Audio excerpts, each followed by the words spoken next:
Вы знаете о том, что не зря говорили раньше, зеркало, полость рта является зеркалом внутреннего состояния полости рта. Вот это подтверждается и на практике. Ну, для начала хочется вас ознакомить основными органами и тканями полости рта. Это зубочелюстная система. Зубочелюстная система начинает формироваться со 2-го месяца внутриутробного развития. И начинается рост челюстей, формируется лицо. Ну и, конечно, после рождения начинается формирование зубочелюстной системы. Обратите внимание здесь, да, например, вначале мы здесь видим формирование временных зубов, и далее с возрастом 6-7 лет уже сменный прикус. Здесь, значит, временные зубы начинают, уже здесь прорезываются постоянные зубы, и 12-13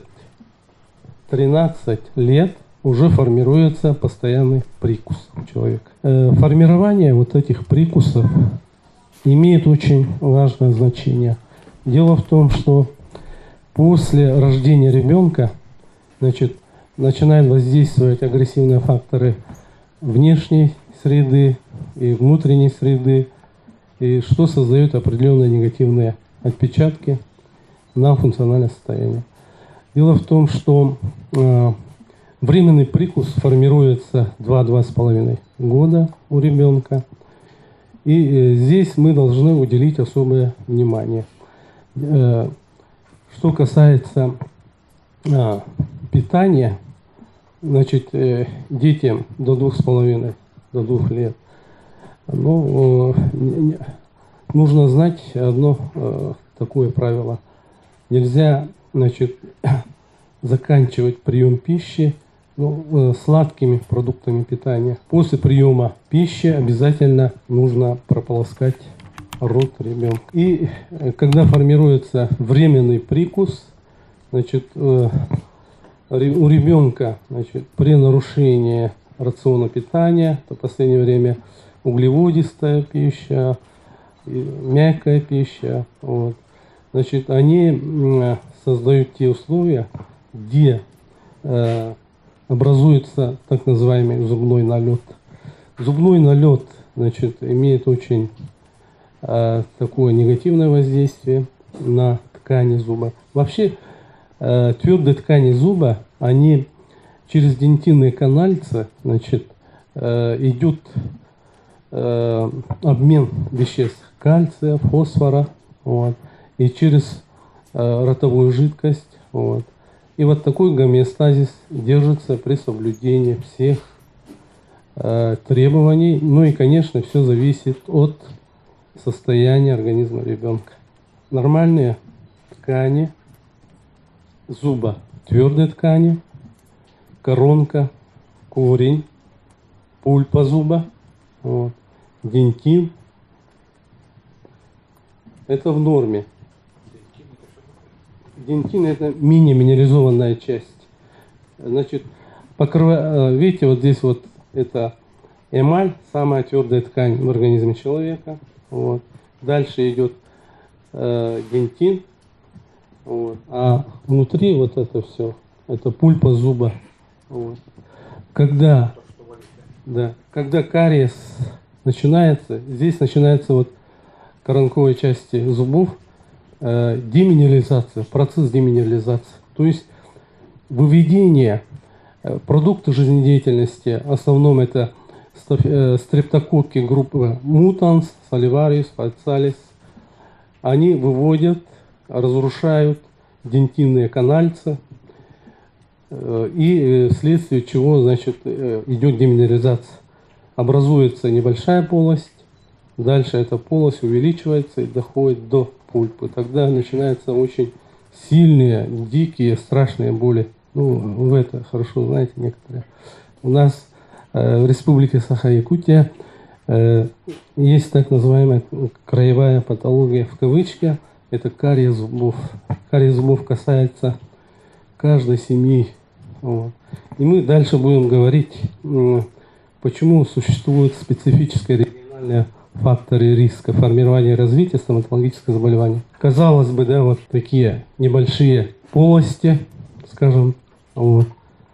А внутри полостей вот костной ткани челюстей, верхней и нижней веки, да, вот, хронические очаги инфекции. Если есть вот такие поражения, хронический одонтогенный очаг инфекции в полости рта обычно начинает десенсибилизация организма, то есть повышенная чувствительность к микроорганизмам. Они поступают в кровь, циркулируют, и начинаются так называемые очагово обусловленные заболевания.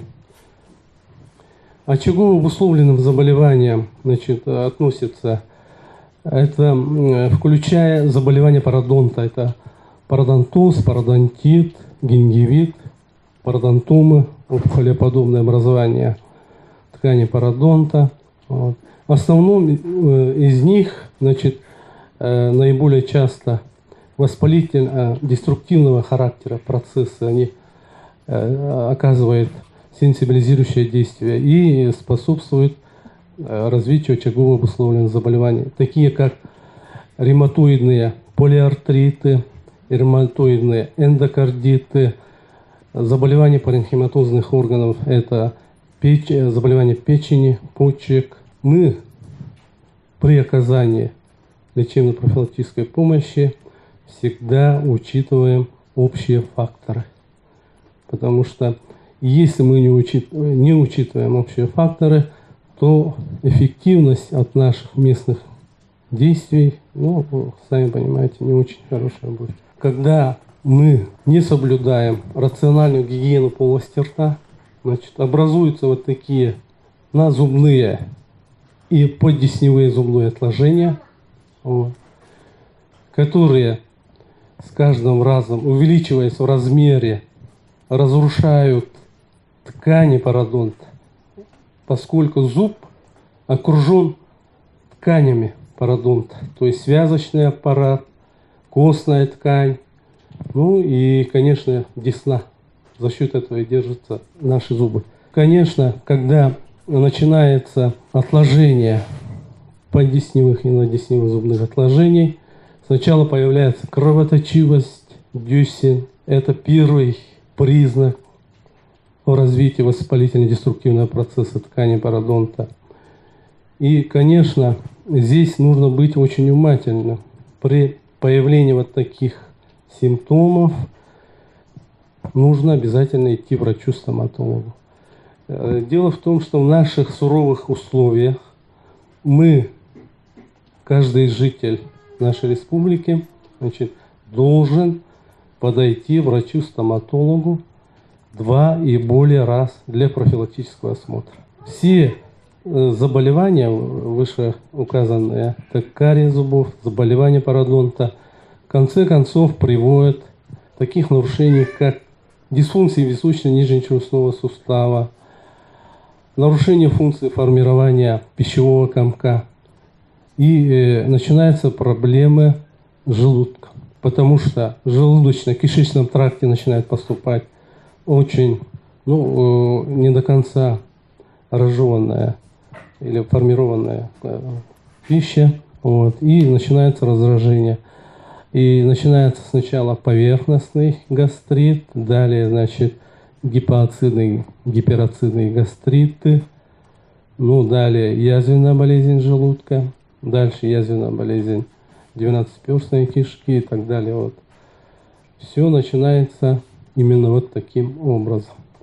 На сегодняшний день кариес зубов, стоматологи мира считают, что это инфекционное заболевание в кавычки. Да? Дело в том, что постоянно там выявляются стрептококки, группа стрептококков, которые очень агрессивные по отношению к твердых тканей зубов. Существует такая теория. Если у матери, значит, множественный кариес, при поцелуе, например, когда через соску проверяет, горячее ли молоко и так далее. Да, вот стрептококки, они передаются ребенку, вот, и у ребенка уже начинается определенный такой процесс патологический. И последующее, значит, вот поэтому современные мировая стоматология в такое состояние относится очень негативно и призывает матерей вот, быть внимательным в этом плане. Ну и, конечно, надо сказать, мы проживаем в суровых природно-климатических условиях севера. И вообще мы должны менять менталитет каждого жителя нашей республики. У нас, в общем-то, в последнее время меняется отношение к своему здоровью, отношение к зубочелюстной системе. Дело в том, что после рождения ребенка, да, вот, начиная с 2,5 и до 6 лет, значит, у наших детей активно поражается кариесом твердой ткани зубов, временные зубы. Ну и мы начинаем, да, что там, это временный зуб, удалить все. Вот. Удаляем зуб у ребенка, а на самом деле природой предусмотрено наличие всех временных зубов. Если какой-то зуб удаляется временный, значит создаются все условия формирования нарушений прикуса. Почему мы на это обращаем особое внимание? Дело в том, что раннее удаление временных зубов, значит, приводит к различным зубочелюстным аномалиям. Значит, такие иногда тяжелые такие зубочелюстные аномалии, которые оказывают влияние на развитие ребенка. Дело в том, что при недоразвитии нижней челюсти, а когда верхняя челюсть развивается нормально, а нижняя челюсть отстает в развитии, язык остается на том же месте, да, на том же уровне, и нарушается процесс дыхания. Ребенок не может полноценно, значит, дышать. Дальше начинается так называемый постуральный синдром. Что такое постуральный синдром? Когда нарушается зубочелюстная система, страдает и внутренние органы. Внутренние органы, значит, мы выявляем опущение кишечника, желудка, опущение толстой кишки, печени, почек и так далее. Ну, это уже далее идут такие нарушения, как сколиоз, плоскостопие, нарушение координации. Вот это все именно связано с нарушением функции зубочелюстной системы при зубочелюстных аномалиях. Поэтому мы, врачи, на это обращаем особое внимание. И самое интересное, когда врачи-стоматологи начинают с коррекции зубочелюстной системы, когда достигаются нормальные уровни прикуса, у ребенка восстанавливается дыхание, ну и, соответственно, не отстает по развитию от своих сверстников. И надо сказать, что у нас еще есть такие вредные привычки у северян. Это, значит, переход, разница температуры. Мы любим холодные блюда, да? И резко переходим на горячее. Вот. Здесь, конечно, вы законы физики знаете все. Дело в том, что когда вот такой переход или перепад температуры в полости рта, твердые ткани зубов, они, значит, трескаются.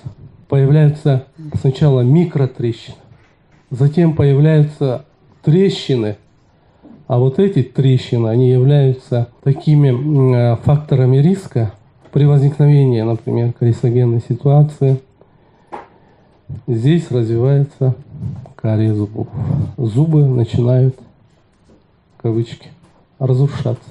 Надо обратить внимание на причины возникновения развития стоматологических заболеваний. Они бывают местные и общие факторы. Основными местными факторами являются нерациональная гигиена полости рта. И вы прекрасно знаете о том, что мы вообще зубы должны чистить в 2 раза в день. Но здесь еще один нюанс есть. Кто 2 раза чистит? В течение 3 минут. Кто-нибудь чистит? Мы же раз и все там. Почистили, все нормально. В течение 3 минут. Вот это и есть качественная гигиена полости рта. При чистке зубов, да, мы делаем такие обычные, частые ошибки.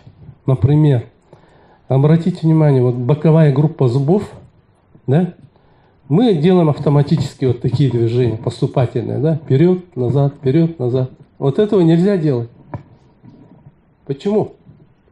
Дело в том, что очень жесткие зубные щетки, они разрушают, это деструктивный процесс ткани пародонта.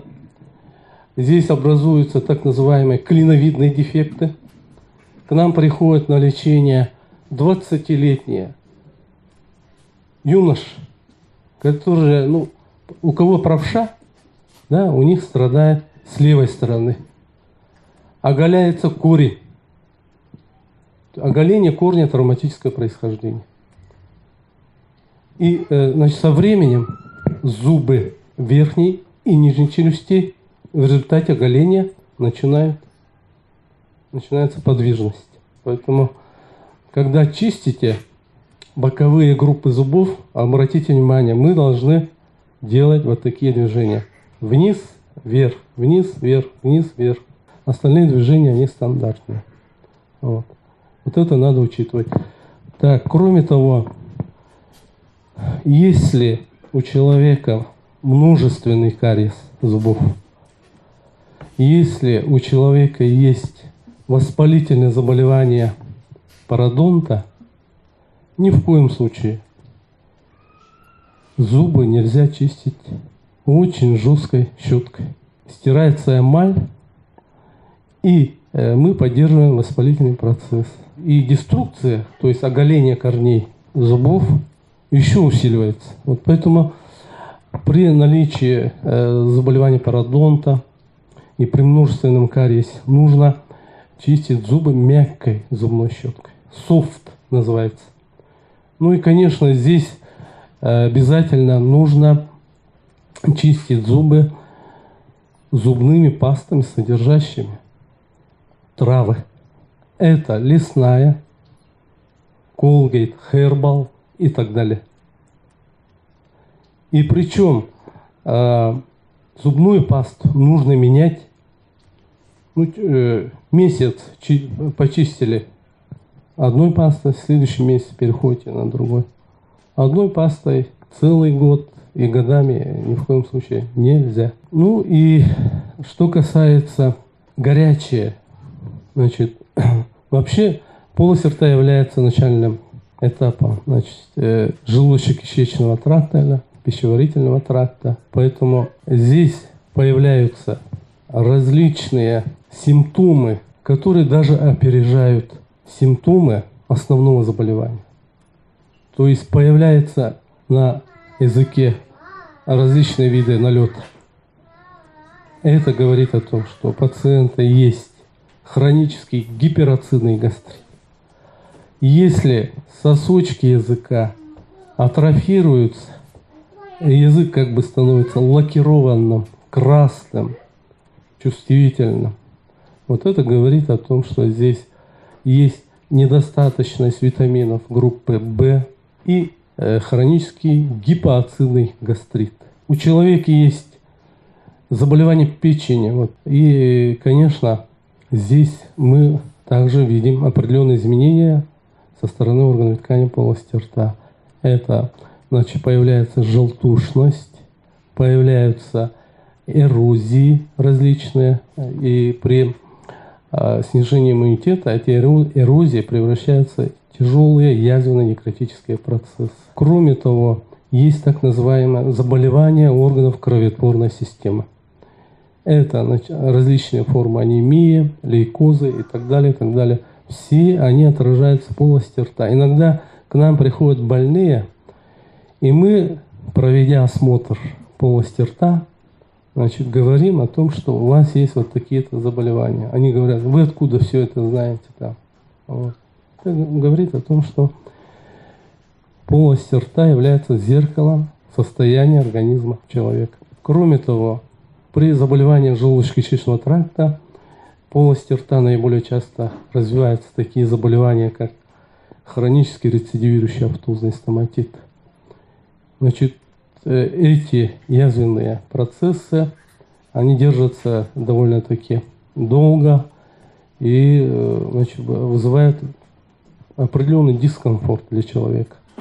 То есть идет обострение заболеваний желудочно-кишечного тракта, и одновременно в полости рта появляются эрозии, язвы. Кроме того, есть заболевания сердечно-сосудистой системы. Эти заболевания также отражаются в виде, для начала меняется цвет слизистой оболочки полости рта, красной каймы, кожи лица. Это синюшность появляется. Вот. А при тяжелых декомпенсированных формах заболеваний сердечно-сосудистой системы мы выявляем обычно трофические, длительно не заживающиеся язвы не только полости рта, но и на других участках. И кроме того, есть такие эндокринные заболевания. Вы знаете о том, что в последнее время идет рост такого грозного заболевания эндокринологического, как сахарный диабет. Сахарный диабет первого, второго типа, независимо, значит, они тоже отражаются в функциональном состоянии органов и тканей полости рта. Здесь, конечно, длительно не заживающие язвы, язвенно-некротические процессы. Вот. Это характеризует о тяжелом метаболическом нарушении организма. И, конечно, прием и оказание медицинской помощи таким больным мы проводим в условиях многопрофильных лечебно-профилактических учреждений. Если вкратце рассказать связь органов и тканей полости рта с органами и системами всего организма, вот такая картина. И, конечно, мы должны все обратить внимание на профилактику стоматологических заболеваний. Но в условиях нашей республики профилактикой, первичной профилактикой является то, что каждый человек должен рационально проводить гигиену полости рта. Это, во-первых, все зависит от нас.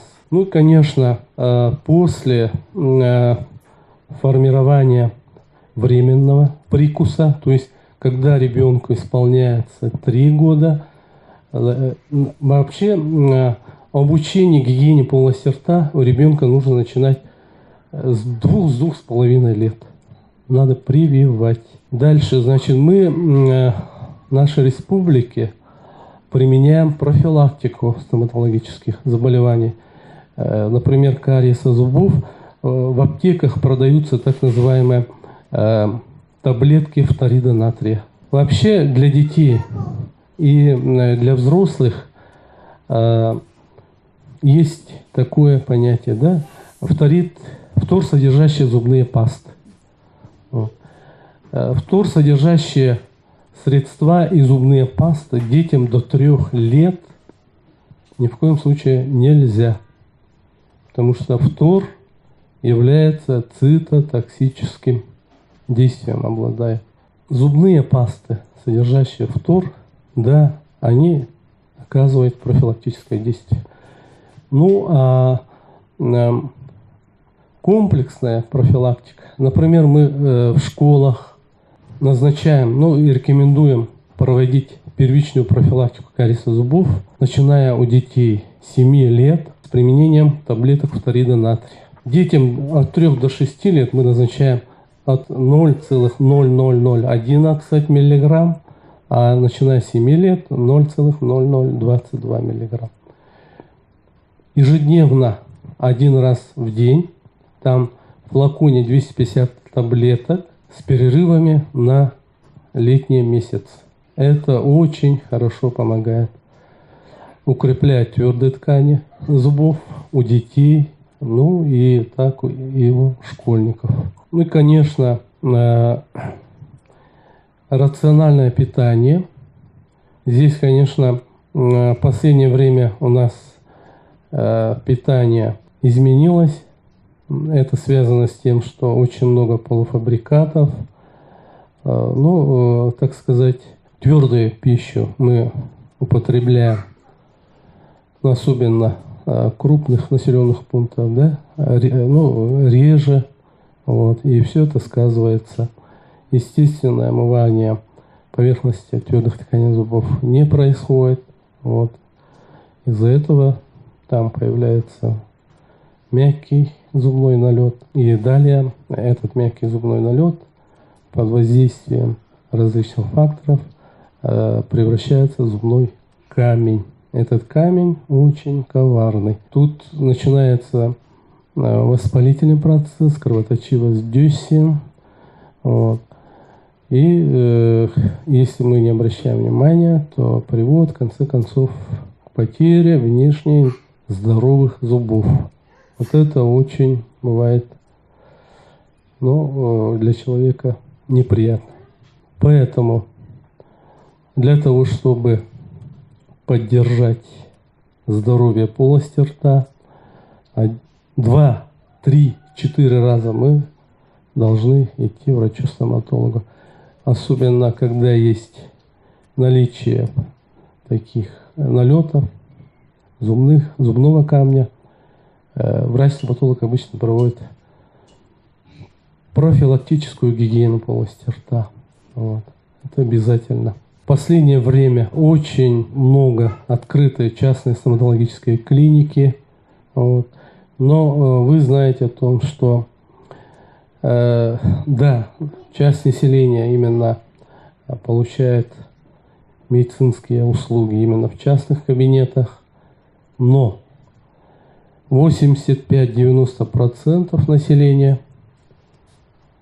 они не могут посетить частные клиники, потому что финансовое состояние не позволяет. У нас в городе Якутске есть Якутский специализированный стоматологический центр. Это самое крупное лечебно-профилактическое учреждение не только у нас в республике, но и в Дальневосточном федеральном округе. Поликлиника работает интенсивно, старается, охватить население города Якутска, но в этой поликлинике, центре, врачей больше 60. 60 человек, специалистов, конечно, эти 90% населения не могут охватить. Поэтому в развитии стоматологической службы республики предусматривается строительство отдельного здания для Якутского специализированного стоматологического центра с увеличением штатов, врачебных штатов, для того, чтобы повысить доступность стоматологической помощи населению нашей республики, и города Якутска.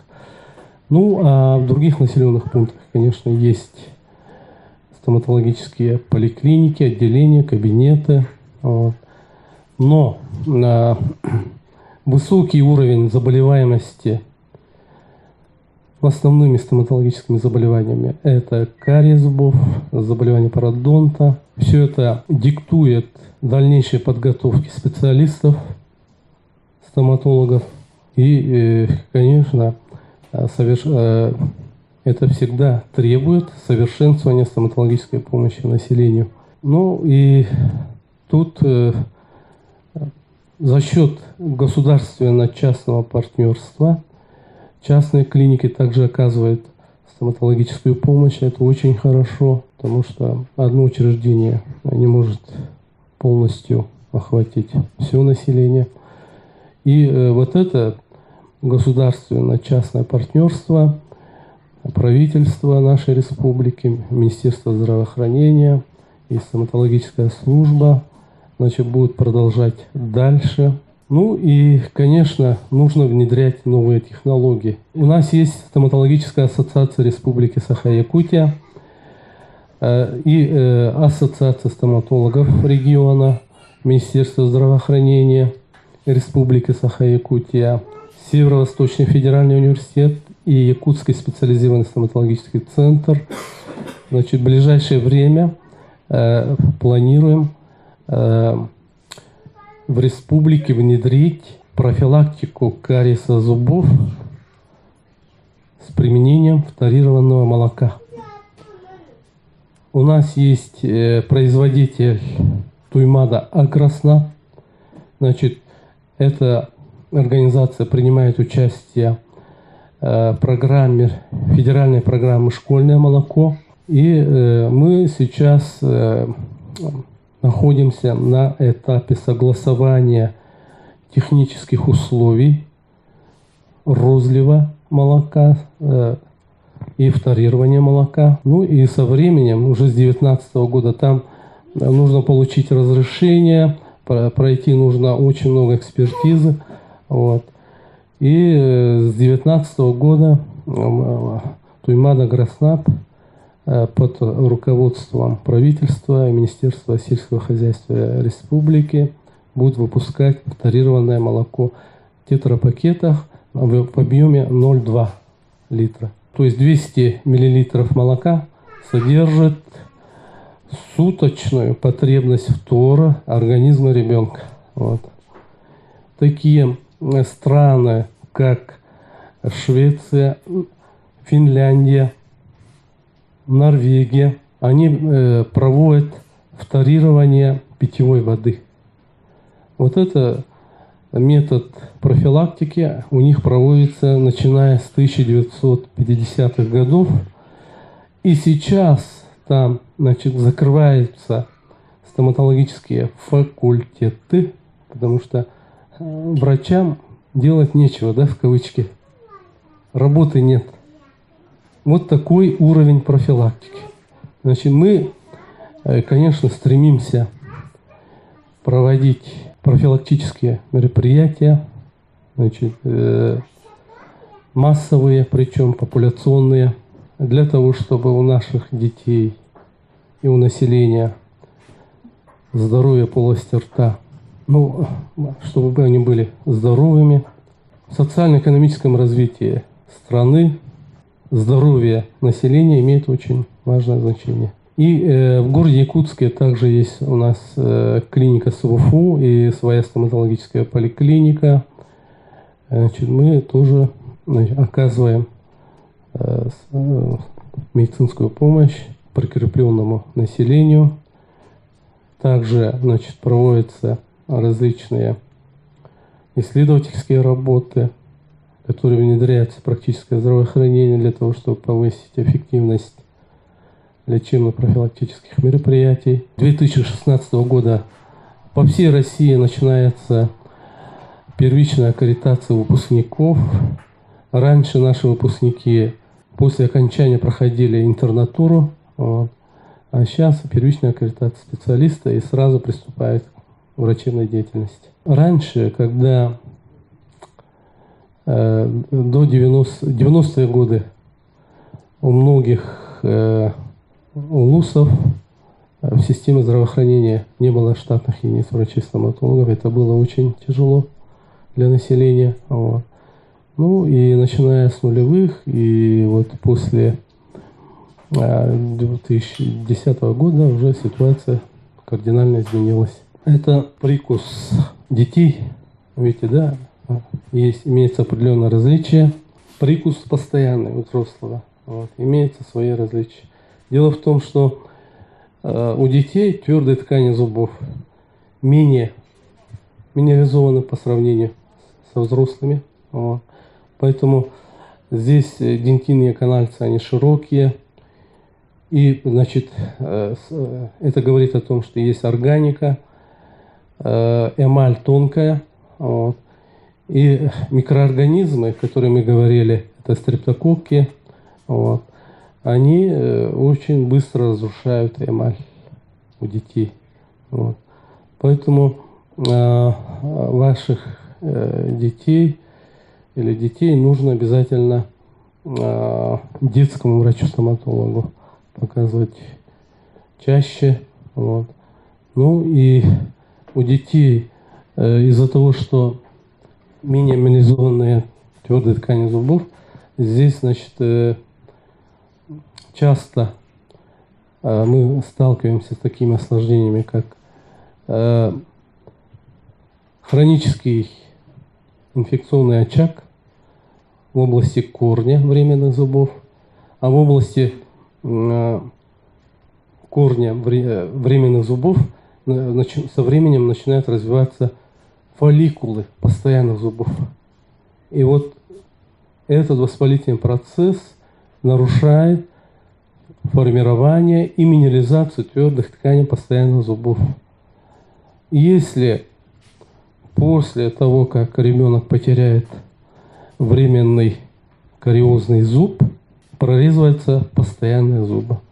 И, конечно, эти зубы внешне, они ничем не отличаются от здоровых постоянных зубов, а вот через некоторое время появляются, начинается разрушаться эмаль, кариес и так далее. Да? Вот приводит к развитию пульпита, периодонтита, может при несвоевременном обращении в итоге привести к развитию абсцесса, флегмона челюстно-лицевой области.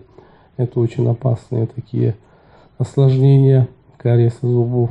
Поэтому нужно ребенка прививать к рациональной гигиене полости рта и, конечно, прививать, чтобы между приемами пищи, если кушает сладости, то заканчивать обязательно нужно прополоскать полость рта обычной водой. И маленьким детям, да, например, на ночь нельзя давать соки, да, иногда мы даем соки на ночь, а полость рта вот это сахар остается, углевод, и создает благоприятные условия для размножения агрессивных микроорганизмов в полости рта, и все это потом сказывается в виде зубной боли, в виде воспалительного процесса. И, конечно, это очень неприятно не только для ребенка, но и для родителей. Взрослый человек также должен соблюдать меры предосторожности. Дело в том, что появляется небольшой кариес на каком-то определенном зубе. Дальше, значит, тут некротизируется пульпа зуба. И это и есть входные ворота для инфекции. Далее, значит, микроорганизмы проникают через канал и через верхушку корней, периодонт. Дальше, значит, начинается периодонтит, так называемый. Иногда вот этот периодонтит приводит к развитию радикулярных кист. Эти кисты очень опасные. Дело в том, что если это верхняя челюсть, кисты от корней зубов верхних, особенно боковой группы зубов, они проникают в гайморовую пазуху. И, значит, внутри гайморовой пазухи развивается радикулярная киста. И в результате раздражения, значит, меняется и слизистая, развивается гайморит. При несвоевременном обращении деформация костной ткани, разрушение стенки, передней стенки, подглазничной области, деформация и все такое. Чтобы этого не было, да, обычно врачи рекомендуют санацию полости рта. Вы должны обратить внимание именно на санацию полости рта.